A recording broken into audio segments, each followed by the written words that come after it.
ನಮಸ್ಕಾರ ಸ್ನೇಹಿತರೆ.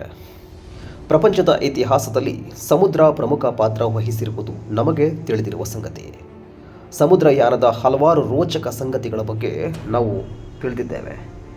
ಕ್ರಿಸ್ತಶಕ 1453ರ ಕಾನ್ಸ್ಟಾಂಟಿನೋಪಲ್ ಪತನದ ನಂತರ ಸಮುದ್ರಯಾನ ಇನ್ನೊಂದು ಮಜಲನ್ನು ತಲುಪಿತ್ತು ಮತ್ತು ಹೊಸ ನೌಕೆ ನಾವಿಕರು ಹೊಸ ದೇಶಗಳನ್ನು ಸಂಶೋಧನೆ ಮಾಡಲು ಮುಂದಾದರು. ಭಾರತ ದೇಶ ಕೂಡ ತುಂಬ ಶತಮಾನಗಳ ಹಿಂದೆಯೇ ನೌಕಾಯಾನ ಮಾಡಿದ ಇತಿಹಾಸವನ್ನು ಹೊಂದಿದೆ. ಸಮುದ್ರಗುಪ್ತರ ನೌಕಾ ವಿಜಯಗಳ ಇತಿಹಾಸ ಇದಕ್ಕೆ ಪುಷ್ಟಿ ನೀಡುತ್ತೆ.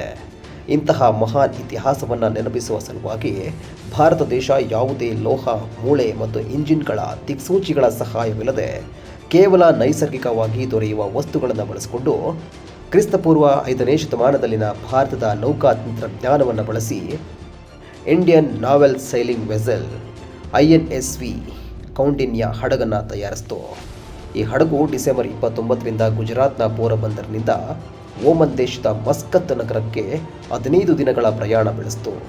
ಕೌಂಡಿನ್ಯ ಹಡಗಿನ ತಯಾರಿಕೆಯ ಬಗ್ಗೆ ತಿಳಿಯುವುದಾದರೆ, ಇದನ್ನು ಕೇರಳ ರಾಜ್ಯದ ಕಾಡಿನ ಮರಗಳಿಂದ ಹಲಗೆಗಳನ್ನು ತಯಾರಿಸಿ ನಂತರ ತೆಂಗಿನ ಮರದ ನಾರಿನ ಹಗ್ಗಗಳನ್ನು ಬಳಸಿ ತಯಾರಿಸಲಾಗಿದೆ.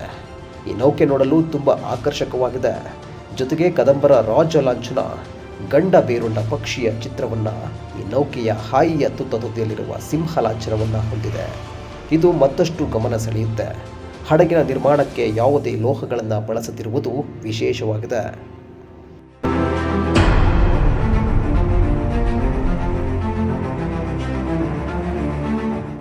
ಕೌಂಡಿನ್ಯ ಹಡಗು 19.6 ಮೀಟರ್ ಉದ್ದ, 6.5 ಮೀಟರ್ ಅಗಲದ ಹಡಗಾಗಿದೆ ಮತ್ತು ಈ ಹಡಗು ಹಿಂದಿನ ಕಾಲದಂತೆ ಸಂಪೂರ್ಣವಾಗಿ ಹಾಯಿಗಳಿಂದಲೇ ನಡೆಸಲ್ಪಡುವುದು ಮತ್ತೊಂದು ವಿಸ್ಮಯಕಾರಿ ಅಂಶವಾಗಿದೆ.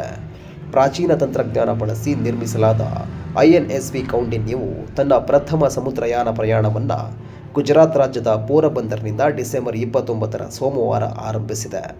ಕೌಂಡಿನ್ಯ ಹಡಗಿಗೆ ಪ್ರೇರಣೆ ಎಂದರೆ ಅವು ಅಜಂತಾ ಗುಹೆಗಳಲ್ಲಿನ ಚಿತ್ರಗಳ ಜೊತೆಗೆ 5ನೇ ಶತಮಾನದಲ್ಲಿನ ಬಳಸುತ್ತಿದ್ದ ಹಡಗನ್ನು ಇಂದು ಹೊಸ ರೀತಿಯಲ್ಲಿ ಪುನರ್ ನಿರ್ಮಿಸುವ ಮೂಲಕ ಭಾರತದ ನೌಕಾಯಾನದ ಮಹತ್ವವನ್ನು ಜಗತ್ತಿಗೆ ಸಾರುವುದಾಗಿದೆ. ಈ ಹಡಗು ಭಾರತದ ಪ್ರಥಮ ನಾವಿಕರಾದ ಕೌಂಡಿನ್ಯ ಅವರ ಹೆಸರನ್ನಿಡುವ ಮೂಲಕ ಅವರಿಗೆ ಗೌರವ ಸಲ್ಲಿಸುವ ಜೊತೆಗೆ ಅವರ ಹೆಸರು ಸದಾ ಉಳಿಯುವಂತೆ ಮಾಡುವುದಾಗಿದೆ. ಪ್ರಾಚೀನ ಕಾಲದಲ್ಲಿ ಭಾರತದಿಂದ ಆಗ್ನೇಯ ಏಷ್ಯಾ ರಾಷ್ಟ್ರಗಳಿಗೆ ಇದೇ ತಂತ್ರಜ್ಞಾನ ಬಳಸಿ ನಿರ್ಮಿಸಿದ ಹಡಗಿನ ಮೂಲಕ ಪ್ರಯಾಣ ಮಾಡುತ್ತಿದ್ದರ ನೆನಪಿಗಾಗಿ ಈ ಹಡಗನ್ನು ಮತ್ತೆ ನಿರ್ಮಿಸಲಾಗಿದ್ದು, ಇದು ಸಮುದ್ರಯಾನದ ಇತಿಹಾಸದಲ್ಲಿ ಭಾರತದ ಸಾಧನೆಯನ್ನು ಎತ್ತಿ ತೋರಿಸುತ್ತದೆ.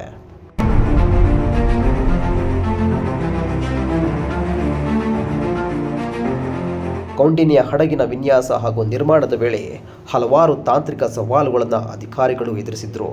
ಡಿಸೆಂಬರ್ 29ರಂದು ಇದರ ಪ್ರಥಮ ಸಮುದ್ರಯಾನಕ್ಕೆ ನೌಕಾಪಡೆ ಪಶ್ಚಿಮ ಕಮಾಂಡ್ ಮುಖ್ಯಸ್ಥ ವೈಸ್ ಅಡ್ಮಿರಲ್ ಆಗಿರುವ ಕೃಷ್ಣ ಸ್ವಾಮಿನಾಥನ್ ಮತ್ತು ಭಾರತದ ಓಮನ್ ರಾಯಭಾರಿ ಇಸ್ಸಾ ಸಲೇ ಅಲ್ ಶಿಬಾನಿ ಅವರು ಚಾಲನೆಗೆ ಹಸಿರು ನಿಶಾನೆ ತೋರಿಸಿದರು. ಕೌಂಡಿನ್ಯ ಹಡಗಿನ ಯಾನವು ಭಾರತದ ಪಶ್ಚಿಮ ಕರಾವಳಿಯಿಂದ ಓಮನ್ ಮಸ್ಕತ್ನ ಹಳೆಯ ಸಮುದ್ರ ಮಾರ್ಗವನ್ನು ನೆನಪಿಸುವ ಜೊತೆಗೆ ಹಿಂದೂ ಮಹಾಸಾಗರದಲ್ಲಿ ವ್ಯಾಪಾರ, ಸಾಂಸ್ಕೃತಿಕ ವಿನಿಮಯ, ನಿರಂತರ ನಾಗರಿಕ ಸಂವಹನವನ್ನು ಸ್ಥಾಪಿಸಲಿದೆ.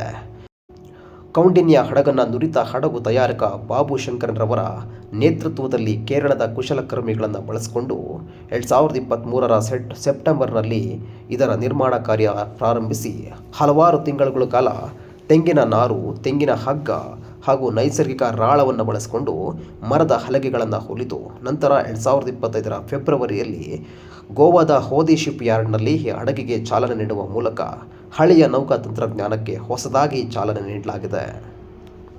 ಈ ಮಾಹಿತಿ ನಿಮಗೆ ಇಷ್ಟವಾಗಿದ್ದಲ್ಲಿ ದಯವಿಟ್ಟು ಲೈಕ್ ಮಾಡಿ, ಶೇರ್ ಮಾಡಿ ಮತ್ತು ಸಬ್ಸ್ಕ್ರೈಬ್ ಮಾಡಿ. ನಮಸ್ಕಾರ.